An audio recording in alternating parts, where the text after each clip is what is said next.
run this town. SVFC. Bull stampede, we don't back down. SVFC. Black and blue, hear us loud. SVFC. This is the Ville, give up now. Live from the heart of the Carolinas, this is the Statesville FC Soccer Show. Hello and welcome to the Statesville FC Soccer Show, coming to you from the Signal Hill Studios, home of Wham, Real Country 92.9 and 5:50 a.m. We're getting you ready for tonight's massive match down in Greyhound Hollow at Statesville High School. Kickoff scheduled for 7 p.m. against Charlottetown Hops FC. I'm Brian Buckauer. Everyone, including my wife, calls me Buck. Sitting across from me is the man behind the brand, Statesville native, fellow Greyhound, Statesville FC co-founder. We always put founder, but it's got to put co-founder. Leader in the herd, and my co-host, Eric Hansen. How are we doing, Eric? I'm doing good, Buck. I hope you are, and I hope all the fans out there, the herd, are doing well. Game day. How you doing? It is game day. Charlottetown Hops are in town tonight. I want to say hello once again to Bryson behind the camera. Guys here at WAME helping us out. Thank you so much, Bryson. And yes, we did not have a game this past week to talk about. No Saturday game. No Saturday but game. we did have a lot of action that we're going to talk about, and we have some great action coming up, including the game tonight in Greyhound Hollow. Not only a game, we've got two special surprises for the fans and the herd tonight in the game. They're so special, I don't even know them yet. I don't even know what to ask about on that front yet. Catching everybody up real quick before we get into some good community events the team did this week. The standings: Bristol Rhythm stand on the top of the 7-team Southeast Conference. They've got 15 points. They are undefeated. They have been unscored on. 11 goals for, 0 against. I think our team has hit the post 3 times? Was it 3 we were or close twice to in that scoring match? them, yes. Greenville in second, 865. Mint Hill, Burlington. We play Charlottetown Hops, who has 6 points. They won Wednesday night against Mint Hill in a big home game. That was a big come-from-behind win for them. So today, Greenville plays Mint Hill. 865 Alliance play Burlington. And then we are at home at 7 p.m. tonight at Greyhound Hollow against Charlottetown Hops FC. Big match opportunity to come see the boys. Come see if our lad Danny Carroll can get up into the Golden Boot race. They got to update that on their standings and their score chat. But Golden Boot, obviously, for the winner in the conference for who has the most goals scored. That's still very wide open. Evangelist Paparupis over there in Burlington, still 4 goals, has the lead. Like I said, Danny Carroll's got 3 for Statesville FC. So anyways, no game, so there's opportunity, Eric. There was a lot of events this week. A lot of things. I saw the Facebook was a fire, the Instagram, all the things. All kinds of stuff are going on. A lot of events. Tell me, what did we do? I guess it was last week we had to go to, Friday after 5 down in downtown Statesville. Lovely event, yep. Had a little event over there. Thank you to Gallagher Home Team over there helping us out, having at their location, at their office, right beside the stage. We got to, Billy Buck got to introduce the team in front of the whole crowd at Statesville. From the stage. Oh, cool. They brought in front of the stage. Mayor, Mr. Doug Hendricks, came out, talked to them, addressed the team, talked about how great of a situation and great events that we're putting on here in the game. He's been to 2 games, and he also did the coin flip the first game. And so he had a picture with the guys, got to meet a lot of the players, so been out in the community. And then we also had a day off last Saturday, so we had a little nice pool party for the guys at the old Statesville Country Club. And that's classy. Classy. They opened their doors or opened their pool to us and the team, which was very nice of them. And they came over and had a nice little swim and a nice barbecue, nice American barbecue, some Southern barbecue for them, homemade barbecue for the team. Got them together. Shredded the pig up for them. So fired up the gas grill and the big smoker and got them some good food. So it was a lot of camaraderie, a lot of fellowship. Some guys got to meet and talk. They never even actually spoken to each other before, except at soccer practice, so it was kind of good to have a little fellowship. Yeah, I guess it's a unique thing where some of these guys go home, some of these guys are going to some of the, what do you call them, the host families, and there's not always an opportunity. Some guys don't have cars to drive, some guys can't drive, they're not, from this country. So that makes sense. So that'd be a good, unique opportunity here in the season to get some stuff outside. And then some guys are coaching as well. Up at Impact, I believe. Yes, I believe. Yeah, we had Impact had a soccer camp last week, and a few of our Statesville FC guys were there. That's always cool to help out and coach. I know our man that came here the other week, Soren LaRue, was one of the coaches there. So it's a great experience for our local youth, not only to get some great coaching at a soccer camp and have fun, but they're getting international coaches and meeting these players, international players, and hearing different accents, seeing different styles of play. So it's a great experience, not only for the youth of Statesville and the surrounding areas, but even the players as well, to get out there and get some training experience. All right, so we had the weekend off, but it doesn't seem like there was a weekend off at all. It seemed like there was a lot going on. A lot going on. We've got a match tonight against Charlottetown Hops FC. In my admission, I would say if playoffs are the goal, which they always are, it's a must-win. This is one of the must-wins. I think it is a must-win game for us. And that's not something to put pressure on players or staff or anyone there. It's just, I think the intensity needs to be there from the start. I think everyone should be aware, if that's the goal, to the intensity. We can't let that first minute goal in, that second minute goal in, that third minute goal in, that first 10 minutes of the game. A 0-0's fine. I know we at times will dominate the first 15 minutes of a match and then kind of let one leak. It's just one of those, just let the 0-0 there and then let the boys up front cook, because they've been cooking. I think what we've got going now, we've got some stability, I think, in that 11. Yes. Which has been nice. The one time our defense kind of lacked some of our main keys was that tough match outside of Knoxville. Oh, that was my fun fact for everybody. Oak Ridge High School, where you guys played. Oh, yes. First school to be desegregated in the South. Really? Yeah. That was the one in Knoxville. Yes, Southern United States was the first one to integrate. And it was built for the Nuclear Bombs Manhattan Project. Wow. I wish I would have known that a couple weeks ago. That was one of the fun nice. facts. I was looking things up about the That's state. Anyways, facts. speaking of our attack, coming up. We do. I was going to say, before we get to there, though, I was going to say, just as far as this game tonight. Right. I know we also are competing with the World Cup. The World Cup has started. Mm-hmm. Great times are happening. Mm-hmm. We do have a game. Great match yesterday. Great match last 2 days. I think fun. Brazil plays tonight it starts at 6. Who cares? But that's fine. Statesville FC is playing tonight. There's a game at 11. You can watch the game after 11. A live game going to be there. Two huge surprises. Ooh. Two huge surprises. Okay. And I believe we maybe signed a couple of new players this week that might make an impact on the field. I don't know. They might be there this week. They might not. But I do know we are going to talk to someone very shortly here, Buck, right here today, that plans on having a major impact in that game tonight. So, guys, take a break. We'll be right back with a very special guest. Looking to brighten your home or someone's day? Come see us at Johnson Greenhouses, your local destination for beauty and style. From stunning custom floral arrangements to stylish Scout bags, delicious Ladyfingers food items, and store-wide home decor, Johnson Greenhouses has something special for every occasion and every season. Whether you're decorating, gifting, or just treating yourself, you'll find quality, charm, and friendly faces every time you visit. We're conveniently located at 204 Salisbury Road in Statesville, or give us a call at 704-873-4345, or stop by and see what's blooming today. Johnson Greenhouses, where flowers, flavor, and home style come together. Welcome back to the Statesville FC Soccer Show on 92.9 and 550 WAME. It is now time for one of my favorite parts of the show, the hot seat. The hot seat. So who we got today? Our guest is a 20-year-old from Southwest England in Exeter, a proud graduate of Plymouth City College, has a 11-year-old brother named Joel. Mm-hmm. Hey, Joel. One of the only people I've ever known to go to Chanute, Kansas, where he plays college soccer for Neosho County Community College. He loves to entertain. He's born to score goals, so kind of like a mixture of Jamie Vardy and Robbie Williams. Ooh, okay. The one who is never offsides. They call him Back Post Danny. Oh, yeah. Statesville FC's current leading goal scorer. Give it up for Mr. Danny Carroll. Yay! Welcome to the show, Danny. Thank you for having me. How you doing today?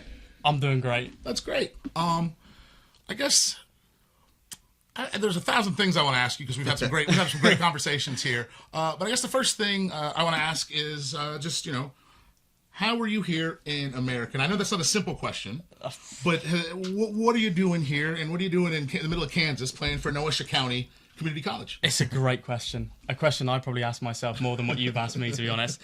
But no, it was I got to a point when I finished my time at Plymouth City College, and I had like a couple of options, and I don't know. I was fed up at that point by playing everything safe. Mm-hmm. Every option I'd taken, somebody else had already taken it. Someone else had already done it, and I don't know. I got to an opportunity where I was like, do I want to live safe anymore? And it's like 99% of people are telling me to do this, and it's like, but they turned out like 99% of people.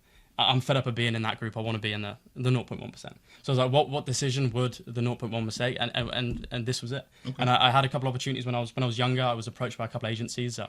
about going and living in America and living the dream, as they always try, the agencies try and tell you it, and I was like, I was young and I was like, oh God, this would be amazing, And that was when I was like 16, and it was always kind of in the back of my mind, but I had to work as soon as I finished, like when I was in and around college, and work for like my family, like earn money and that. And this was the opposite. This was losing money. I was paying for this, and it was kind of like a lot of people saying, don't do that. You want to stay and you want to work and you want to look after your family. And it was a hard decision. I had to weigh it up, and I spoke to my dad about it. It was a long time. I took a gap year out to make my decision, because first of all, I didn't have enough money to come out here. Okay. And I was just all the money I was earning, because I was laboring. So I did everything, I unclogged toilets, I roofed, I was gardening, I did everything and anything to make some money. And I remember talking to my dad and being like, look, this is either going to be the rest of my life or it's not, and he was there and he was like, go do it, we'll be all right, go and chase it. And that's when one of my, an agency that I'd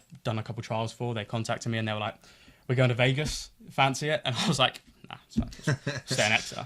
No, I was like, yeah, go on, let's go. Let's see what Vegas is like. And I went to Vegas. I went to New York. I saw what it was like out here, from being in like a tiny little bubble. Okay. The moment you hit that plane, it's like everything changes. Your problems aren't problems anymore. Do you know what I mean? Like when you fly off and like the land gets smaller and smaller and smaller, it's like, so do your problems. It's like, I got to a point when I was on that plane, I was like, how did I even think about this? Like, how was I even like, how is it even between this and this? And I got out here and I got to Neosho. It was the best offer, and they were a winning team. And they're a very good program. For those who don't know, that's a very good community college. They traditionally fight for your conference championship, and then there's only like 4 at-large bids to the junior college championships, and they're one of the ones that get it traditionally. Every year, right? That's a good little school. So sorry, I didn't mean to cut you off there. No. So you picked Neosho because it's a good school to play soccer at. That's what we're going to call it, soccer. You can call it football. It's all fine. Yeah, okay, that's cool. Soccer. And I wanted to go somewhere where I was going to be on a stage and there wasn't going to be anything that could stop me other than me. Do you know what I mean? Mm-hmm. I wanted it to be, if I didn't make it, I wanted it to be my fault, not somebody else's. Okay. I wanted to take that power away from somebody and keep it to myself. And when I went over there, I had the first 2 months out there. And again, I was like half in my head of like, is this the right thing to do? I had a safety net back home. I had my dad, I had my brother, I had a job, and all that, when you're out there, 90% of the people, that's what's getting in you. Yeah. That's what's in your head. That's what you're listening to is, this ain't the right thing to do. It's too much of a risk. And I got over that about 2 months in. I kind of had word with myself and I was like, nah, I ain't going to do this. Like, we ain't going to be out here when I might as well still be at home. The whole reason I took that risk was for it to pay off, not to be here half-heartedly. So then I had a word with myself and I switched things up, and my performance started to show it. I started starting games and I started doing really well. And end of the year with national championship team of the tournament, I got 7 goals, 8 games, had a great spring, and then I signed here. What brought you here? My coach. So I told him before the nationals, I was like, I've got to stay out there. Mm-hmm. I'm kind of like this guy that's like, I have to have something to chase. Well, we have a weird system here where the college season ends and then there's a gap. Yeah. There's such a long period of time. And that's something to explain to the people that might not know at home, that in other countries, other leagues even, and if you're more of a professional in terms of the college ranks versus the non-college ranks, you play year-round. But in college specifically, you play in the fall. Your season. And then your season's over in spring. And you have workouts and things like that, but you're not playing games. There's not enough games. They actually changed that rule. They're going to go more of a year-round fall-spring schedule going forward. It's a big change. U.S. Soccer's involved. It's a whole thing. Mm-hmm. But that's one of the reasons this league's around, and leagues like the USL2 and NPSL, or to give guys like Danny who want to play soccer, who are here anyways, who, as we learned with Lauren, who just want to play soccer. Like, that's just, you love playing the sport, and any means necessary to play the sport at a level that's above, or to find the next level, and then to find the next level, you guys are going to do. And that to me is interesting and insane. But so your coach, you wanted to come? Yeah. So I told him at nationals, I was like, I'm staying out in summer. I was like, I'm going to get nothing for going home. Mm-hmm. When I went home at Christmas, like, it was amazing. It was great to see everybody, but I felt like I put a pause on my improvement. Okay. Like, I'm never a guy that's like, judge me by how good I am today. It's like, see how I was tomorrow and see how I was yesterday and see how I'm going to be tomorrow. Do you know what I mean? Mm-hmm. Like, everything's about improvement for me. Like, I've been around so many people in my life where, like, I've overtaken so many people, and when I was younger, I was overtaken by so many people. I saw that, like, the way to success wasn't by being at the top now, but by working every day to be better and better and better. Right. Do you know what I mean? So I had that kind of moment at nationals. I was like, I'm going to be better. Like, I just have to be better. I don't know what level. I don't know if I'm going to be pro. I don't know if I'm going to do this. I'm not going to do that, but I'm going to be better. Okay. And I started to kind of get this like process of what do I have to do? You know, it's what you do in school. You know, you have an exam, you revise for it. You revise the subjects, you revise the topics. I kind of did that for like my future. It was like, what is the best? What do I have to revise in order to ace the test? What do I have to do in order to sign the contract or to be better? You know, and the first thing was play, you know, play at the best level where people are going to be watching and you're going to be surrounded by people that want to be better. You know, was it show me your 5 friends and I'll tell you who you are. Do you know what I mean? It's like that sort of thing. It's like show me who you surround yourself with and it reflects on yourself. So I thought I want to be in the position and in the places where I'm going to improve and people around me are going to want to push me to be better and better and better. And I was talking to my coach about it, and he was like, you know, I have someone, and he was friends. He played with Lee at Lionsbridge. One of our coaches, assistant coaches. Yeah, Lee. And so he was like, yeah, absolutely. You know, you're going to smash it. And he was like, right, I'll reach out. So yeah, Sam, my coach, he reached out, and a couple of weeks later, like in the spring, he was like, we'd love to have you. I had finals, so I kind of missed the first 2 or 3 games, I think. So I came out a little bit later, but you know, it took me like 1 game to get used to it here, and then I don't know, I felt at home, you know. And little did you know, you replaced a Statesville legend here at halftime. Yeah, Justin Moose. I think Danny was upset he didn't start that game. I'm getting that feeling the more I talked to Danny that he was probably very angry he didn't start that game. And he probably would have scored a couple more goals if he would have started. Probably leading the Golden Boot right now. Jokes aside, though, that it's to me now seeing this all and talking to you, that it's not an irony, but just I think there's a cool moment for one of the greats, one of the first to really plant the flag of who could be great at soccer around here. Yeah, around here. Specifically. And then we had multiple other people go play college ball and play MLS ball after him. Like, he was that first for us to see that, and then to see you come in, replace him. And then, you know, not really, but like to take over that spot, because you kind of played in the 10 in that game, I felt. Yeah. And then you guys have been letting Ortiz, because he's faster, just kind of go on the attack. I guess, what's your mindset when you come in? What's your mindset? Doesn't matter if you're starting or coming in the game, but what's your mindset when you step out on the field? Well, my first thing, my kind of immature thought is to score a goal, and then I kind of it sounds silly, right? You're a forward. You're playing an attacking. You should always. You should dream of goals. Exactly, yes. But then I kind of I lace myself back in, and it's like I remember when like that's my primary focus. Like the stress and the pressure I put on myself takes me away from it. Okay. All of a sudden, every time I get the ball, I'm in my own half, and I'm thinking I have to score, otherwise I failed. You know, and that pushes you away from playing well. So my last thought before I go on the pitch is be effective. Okay. Be effective, no matter what it is in that position. Like, sometimes all I've got to do is I've got to make a 30-yard run, and I've got to smash the left back. You know, I've got to put pressure on the keeper clears it out, and we win a throw in halfway up the pitch. That there is being effective. That keeps me on the pitch. I agree. You know, and then when the time comes, there will always be an opportunity. As a striker in every game, there will be an opportunity to score. You know, you just have to make sure that you do the right things in each opportunity, and then that will present itself. If it takes me tackling and pressing that goalkeeper 18 times for the 19th time, he slips and I score, then that's my goal that I wanted, and I got it through being effective, not through thinking I've got to score a goal. Right. You know, so that's my mentality going towards it and improving every game. So the next game, I build off what I did this game. You know, but my first when I came out here and I played Bristol my first game, and I just come off the plane, I was so tired and I was so unfit. Like, I just got here, and the centre back took a touch, and he just I clipped it. It's on my phone. I watch it before, like every game I play now. I've watched that clip. Not like when I scored the goals or like when I do good things. Like, he took the ball and he took a touch and he just walked past me as a striker. Like, I was stood on that front line and I was kind of like pressing, but like it's like how they do in the Prem. You know, they just kind of like shape it, you know, and they hoof it long. And you were an Mbappe. Yeah, exactly. You were a Harry Kane. Yeah, exactly. Or a Wayne Rooney. Yeah, exactly. A Rooney or a Rivardi, you know. And I just watched him go by, and I've clipped that. And before every game, I say to myself, like, that's never going to happen again. You know, like, I'll score the goals and I trust myself into do that. And I know that, like, when I get in that position, like, it's not like a thought process. I don't think, I've got to put it in this corner. Like, it happens. It's so quick. Like, something like 80% of goals are scored first time. Right, do you know what I mean? Like, and I have that faith in myself and that absolute trust that, like, no matter what I do or where I've done or where I've come from, I know that when I'm put in that position, if it's in the 91st minute, if it's in the first minute, I'll score. You know, and I have faith in that, so I don't have to think about that. What I do have to think about is, like, keeping myself grounded for the game and knowing that, like, you can't let somebody do that. You can't. I saw it as disrespect. I was like, he just disrespected me. I disrespected myself by not doing what I should have done. He should have dragged me at that point. I wouldn't have been like, I wouldn't have been angry. When I look back at it now, and I'm like, you don't deserve to start a game. You don't deserve to play if you let somebody walk past you like that. Like, I should have snapped his legs. Do you know what I mean? Like, and every game since, you can go through that. Not one person has done that to me, and they won't. You know, I'll foul them. I'll take a yellow. You know, for a 20-year-old, You're very introspective and thoughtful. Where do you get all this? Yeah. Like, this is completely different. Like, is your family this way? Or is this just the way? I'm impressed. You're impressing me a lot but just 100%.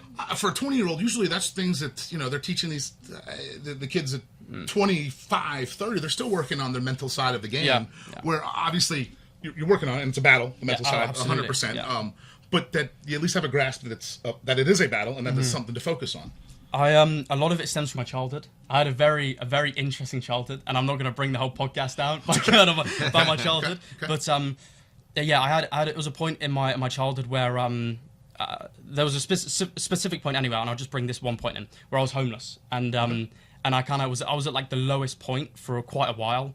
And I had it was me, my dad, and my brother. That's my family there. Group? Okay. And yeah, we were alone, and we were at the very, like, if you think of like the social ladder, we were at the very bottom. Like I was asking people that like I was at school with, like, not to tell them that like I was living with them at the time. You know what I mean? And when you have that sort of like mindset and you're in that sort of position, I was so embarrassed, And I remember my dad kind of took me to the side one day and he spoke to me and he was like, he said this like one thing and it blew my mind, and he was like, turn your trauma into your power.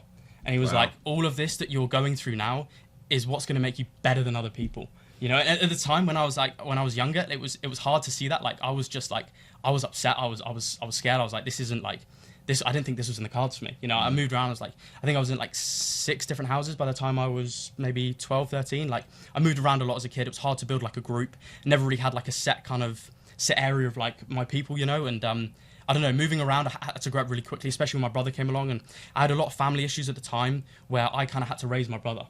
So when your like priorities go off from you onto somebody else, like, it doesn't matter what happens then, like, they're your priority, and that sort of like that sort of social caring aspect that just like comes into it, like, you working yourself, your subconscious works on you, and your conscious now is looking after them. So it comes to a point now, like, when I'm separate from that sort of life, and like, I just know that like everything I have right back there, everything I've looked after, I had to leave that for this. So nobody's going to tell me I can't do it. Wow. Do you know what I mean? Like, that makes that more impactful even. I know but that's just that's okay. It's a great story. Glad you shared that with us. Yeah, honestly, I could talk for days. I don't want to drag out the podcast. No. That's incredible.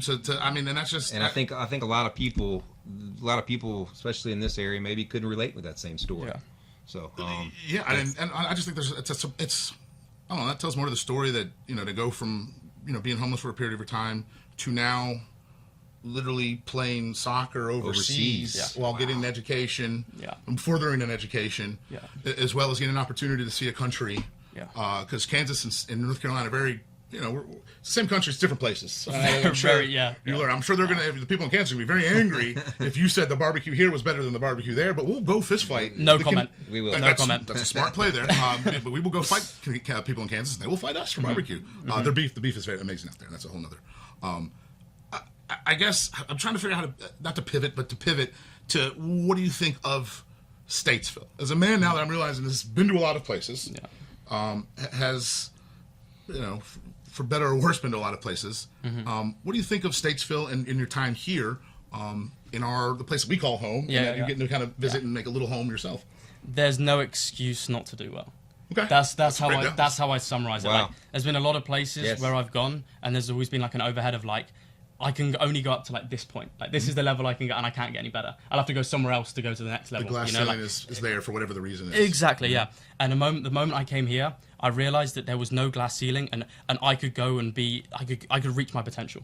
And it's the same with anybody. It's not just me. If you have like that mindset of like nothing's going to stop you, and you can absorb everything. Like, when I first came out here, I was told that like I was supposed to be like the finished product. Like, when you go to college, you're supposed to be like polished, like, this is me, like, this, I'm playing at this level, like, you got to come in and perform. If you don't perform, then you're not going to play. It's kind of that whole thing. And I've never had that mentality. I've always kind of been like the underdog everywhere I've gone in. Always started as like a sub. I've never played at like that top level. I never made it to like the academy days. Like, I've always come in at the bottom, and I've always finished at the top. And then I've moved on because I hit the ceiling, moved on to the next place. And I'm at somewhere now where it's like, it's going to be hard to leave, to go back, or to go to Neosho, because everything I've got here, I've just been a sponge, like I have everywhere, and I'm just soaking up everything, and I'm improving as a person. I'm meeting new people, like, and everyone around me, there's not like a bad apple. There's nothing in the group that like can take you away from succeeding. Everyone just wants each other to do well. We're all on our own journeys, but together we know we can better it for each other.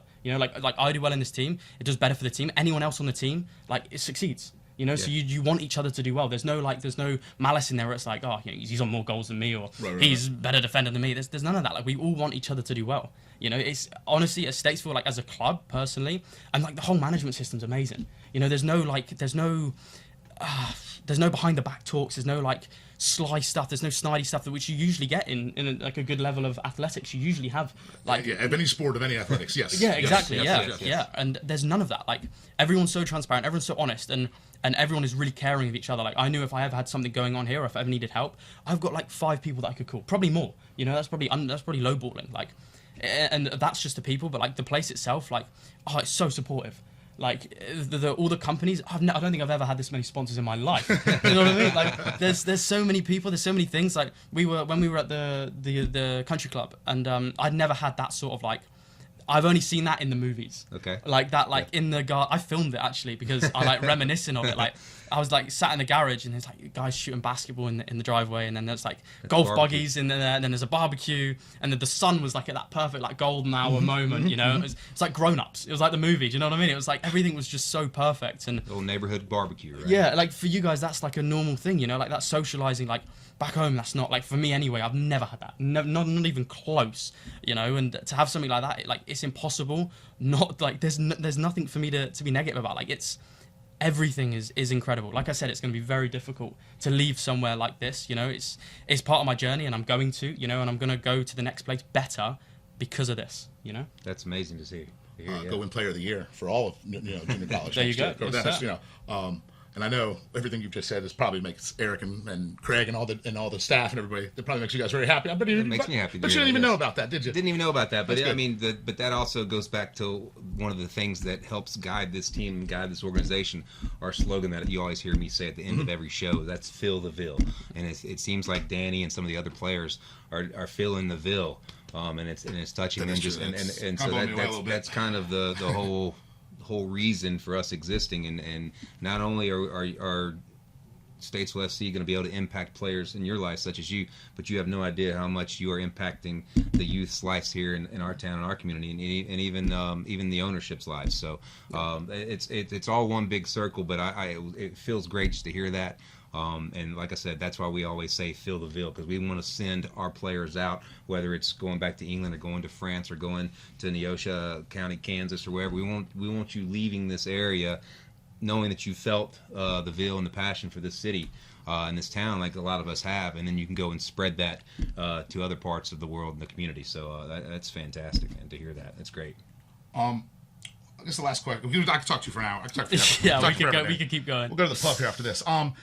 Well, no, you can't. He's only Shoot. 20. Shush. Well, we gotta go somewhere else then. I like this because this kind of it involves all kind of the 30 questions to ask, but a couple of them encompass is that you're a goal scorer, you're a striker. Yes, sir. You want to score goals. Mm-hmm. Yeah. You want to create goals even. Yes, sir. You just want to see that ball in the back of the net, and you want to be a part of it. Absolutely. You've been quoted. After all, that's what we are. We are entertainers. We play the game for the people, which I just love to hear. But my question, and I think this is Eric's question, but I'm stealing it from him. What is it that little Danny Carroll grew up being entertained by, and what entertains you now? Wow. And how does that all draw together in wanting to entertain others? Yeah, because you've already mentioned your childhood a little bit. Yeah. What back there next, or what entertained you as a child growing up, and what entertains you now? What? Simply, the impossible. Things that, like... I thought you would say something. Great like answer. This. Yeah, I love this. Yeah. Yeah, like, I don't know. I always kind of had a hunger to be different to everybody. Mm-hmm. And when you're younger, that's deemed against. Like, I really don't want to talk too long, and I'm going to. No, you're good. But you're good. A little quick segment. I went back over Christmas, right? I stayed at a hotel up country just next to the airport, and I remember going down into the swimming pool, and I was talking. I was in like the sauna, sat with this lady. And she's probably not watching this, so I can talk about that, so it's fine. And we just started getting chatting. I was telling her about like America, and she was talking. She had kids, and I was there with my younger brother, and she was like, "That's not yours, is it?" I was like, "No." And so we got chatting, and I was talking about like dreaming, and like I just want him, like my brother, to dream like even further than what he could dream. You know, like, you don't be an astronaut, be the most famous astronaut of all time, you know, like, because why not? You know, the only difference between you and the one that does it is he decided he was going to do it. You know, he was told no, and he just said, yeah. You know, it was like that mindset. And she told me, she kind of hesitated for a little bit. She kind of looked at me and she was like, but I want them to be realistic, though. And when she said that, honestly, I could have ended in prison. It was bad. I was so angry. I was like, what do you mean? Like, you're a mother. Like, I didn't say this, by the way. I didn't say it. This was all going on inside. Yeah. Okay. I was like, you're a mother. Like, your kids look up to you as like the example. Like, they want to be like you. You know, this like your role. You know, and your dad. Like, and she's like, imagine. I couldn't imagine like going up to like my parent, like my dad, and being like, oh, you know, I really want to be a pro player, and him going, be realistic, settle on like amateur, and then get a 9 to 5 on the side. You know, like, do you think I'd be here if that was my right? No, you know? Exactly. Yeah. You're right. And I told her, I just said like just all I said, like all of this was going on inside, and I just kind of like hushed that down, which I'm quite proud of myself for, to be honest. And I just said, I'm the most delusional person I've ever met. And I just left it as that, and she kind of went a little bit red. I don't know if it was because we were in the sauna or what, but she was just like, yeah, no, I understand. Like, she couldn't say anything about it. And when I reached that point, that's when I knew I wanted to like venture into like I wanted to do a lot of talks, and I wanted to help a lot of kids that have gone through what I'd gone through. Because like, although I've had an interesting childhood, there's a lot of kids out there that have gone through a lot worse, you know. And those are the sort of people, given the right care, if I had a company, I'd hire them over anybody. If I had a company and I wanted to succeed and I wanted to do well, I'd hire the kids that have had nothing. You know, like, if you gave a kid that had nothing, like gone through what I've gone through and had that desire just to be better every single day, and you had a kid that's kind of had everything and is kind of like your average Joe sort of thing, like, you give this kid what that kid's got at a later point in life after he suffered, he will take that and do things with it you couldn't even comprehend. Yes. You know, you take them into a business environment, you get them working against each other, we'll have stations on Mars. Do you know what I mean? Like, these are the sort of people, but they need the caring, and they need the time, and they need the effort. They need the role model that like I never had. Like, I always looked up to my dad, you know, because he was like, obviously everyone's dad's a superhero, you know, but I never had like the other options. Like, I was like so in awe of this man, and I knew that like not everybody had that. Like, I was so lucky. I didn't have everything else, you know. I just had one, you know. And there's a lot of people in life that don't even have that, you know. And they could be so much greater than me, you know, but they just don't have somebody to be like, no, you don't have to be like that. You don't have to be like this. Like, a lot of people told me when I was in like the system back home, and a lot of people told me that like, I have to do this, otherwise I'm going to end up like this. You know, I'm going to end up like what they all told me I was going to end up like, which was family problems. You know, they told me I was going to. It's in my blood. Right, you know, and the apple didn't fall from the tree. Yeah, exactly. And enough people tell you that at such a young age, you believe it. You know, you know, and I was so happy because I aired my views. I've always kind of been one to talk, and I remember airing my views to this lady. She's called Carly at Kafkas. I don't know if I'm allowed to say that, but I'm saying it. And I aired my views to her, and she labelled me as like this person, which means that like, I think I was like 11, 12 at the time, maybe 13, but it meant that like my mental age was more mature to the age of 16, so I could choose like where I went. Do you know what I mean? Oh, okay. So I was very grateful of that, but I basically told her, I said, I'm going to become what you say I'm not. If you keep taking me, if you keep talking to me like this, like if you keep saying these, like, don't picture a lemon. Every single one of us in this room is just sort of a lemon, you know. Like, the more you say it, the more you like, your subconscious is going to believe it, you know. And I was in that environment, and I knew straight away at the age of like 13, I was like, I'm not going to do this. I haven't like come so far just to come this far, sort of thing. You know, I'm not going to be sat in here, and because if this gets to me, that's from my own doing, not standing up for myself. You know, and yeah, and I wanted to make sure when I got to a point, like, I wanted to make sure that like nobody else, no other kids had that, and they had like a role model of something. Like, I'd want to be that. Like, that was kind of my main drive, was to be that for like little me. Like you say, what was the question? Like, what was I being entertained by? Yeah, it was that. It was like people. It was like a role model that had gone through what I'd gone through, and they said, look, you don't have to be like this. You can be like this. You can be the businessman in the nice car. You know, you can be driving around in a Ferrari. You know, it was seeing people on TV with houses in Miami. You know, it was the dream. Like, the dream entertained me because my reality was not where I wanted to be. You know, and I didn't have anything close to me that was where I wanted to be. It was nowhere, like, I never had like an average set. I always wanted to be like so much further, which got me labeled as like very cocky and arrogant when I was younger. Because obviously, where do you have like a homeless kid that's saying that like he's going to be a pro player, or he's going to be, you know, have millions, you know? Like, I was so confident in myself that like I would say this to other people, and it didn't make me very popular. But I mean, it doesn't matter now because I'm seeing it through. You know, I'm chasing it, and like I'm gaining respect from people. Like I have people messaging me, like asking me like, "What's it like? How you doing?" You know. Now, like the same people that like back then, like they were putting you down. Yeah, you know. And I think it's amazing. I think everyone should like take from that. You know, learn from that. Like, don't be so like closed off and like not wanting to improve that you let your ego and your pride get in the way of it. Like, I've never done that. Like, I've always been so open. Like, if you don't like me, that says something more about you than what it does me. Do you know what I mean? Mm-hmm. Like, I've always wanted to learn from people, and like, you ask anyone, like, that's all I've ever done is how can I be better? Any coach I've ever played for, I've all asked them that. How can I be better? Yeah. Like, that's all I want to know. I don't care how good I am now. I don't care if he's better than me or he's better than me. He's going to have the opportunity now. That's fine. But who's going to be better tomorrow? You know, like, tell me what I need to do and I'll improve. And those are the sort of people that always entertain me as people that dreamed and did everything they could to achieve it. Great warriors. Like, I always had like a sweet spot for warriors, like in battle. Like, you go back to like World War I, World War II, and like you had like 15-year-olds enlisting to fight and knowing they're going to die. Yep. You know, they know they're signing their warrant, and they were smiling. They were like standing on their tiptoes so they get in. They paint their face so they can go to war. They can fight. We had it here. Yeah, the same thing. Do you know what I mean? Like, you people had those too young enlisting just exactly. so they could, so they could fight for their country. Like, the amount of bravery and like the heart it takes for that, like, I don't want that to die off in my generation. You know, like, if you have that sort of heart, imagine that going into like your interview.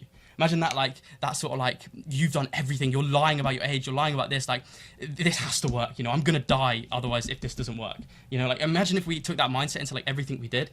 Honestly, there'd be like nothing you couldn't achieve. And yeah, so I love those sort of people. And yeah, I mean, that's kind of a long-winded answer. But, I was expecting Peppa Pig, Bob the Builder, man, but no, what a great answer. That's a great answer. I try to read a lot on soccer players and football players, and the only person I've ever heard it put in the same way you have, but they've done it a little differently, is Luis Suarez, where if I don't score a goal, my family doesn't eat. Yeah. Yes. If you don't try to get better, then what are we here for? And it's in the realm. I think it's in the ballpark. Yeah. It's that same idea, and they're using soccer. We've run out of time, Danny. I'm sorry. No, we could talk all day. No, I would. This is awesome. This is great, man. I really appreciate you. No, I think there's. We're already rooting for you, but there's a different connection here now, and I cannot wait to see you score some goals tonight. Absolutely. Take that golden boot lead sir. right now and get us 3 points and get us some free Jeremiah's Italian Ice and all that good stuff. Danny Carroll, thank you so much for joining us on the hot seat. Not only did you survive the hot seat, I think you put a little pressure on us to be better people. We will quickly wrap up the show right after this. When it comes to power, performance, and comfort, nothing cuts like Ferris mowers. Built with patented suspension technology, Ferris zero-turn mowers absorb bumps and rough terrain, giving you a smoother ride and a cleaner, more professional cut. Whether you're mowing your own yard or running a full-time crew, Ferris helps you get more done in less time. Ready to feel the Ferris difference? Visit RC's Lawnmower Sales and Service, 150 RC Farm Drive in Statesville, and check out the full line of Ferris mowers today. Ferris, work hard, ride smooth. Welcome back to the Statesville FC Soccer Show. Danny Carroll back with us after an impressive hot seat. He will be in action tonight. 7 p.m. kickoff, Charlottetown Hops. Get your tickets now at statesvillefc.club. And you said we got two surprises for tonight. Two surprises, that's right. You can get your tickets at Statesville FC or statesvillefootball.club. You can get your tickets at the door. We have two major surprises coming out tonight at the game. Maybe a new release of maybe a new jersey, maybe a new person out there to help lead the herd. And I do know one thing. One thing that's not going to be a surprise is this guy's going to be on the pitch and he's going to be scoring some goals for us tonight against Charlottetown Hop. I know that there. So if the game's happening tonight, 7 o'clock, be there. So that's a whistle. Another edition of the Statesville Soccer Show. Huge thanks once again to our guest, Danny Carroll. Get us some goals. Can't wait to see you in action tonight. We'll be in action next Saturday. As always, follow us at Statesville FC on X and Instagram for daily updates. Until then, spread the word about the oncoming herd. You can watch tonight's game on YouTube as well. For those watching Danny Carroll back in England, in Ireland, and overseas, maybe back in Kansas. If Coach is watching, going to see him who scored a hattie tonight. You can see that on YouTube tonight. But anyways, this is our city. This is our club. I'm Brian Buckhour. And I'm Eric Hansen. And also, we have a midweek game next week in Greenville, North Carolina. That's right. So watch us on YouTube when we go to Greenville, get our second win of the week, hopefully. And we'll be back here the next Saturday. And like I said, I'm Eric, and hoping that everyone we encounter this year, along with Danny Carroll, feel the bill. Thank you.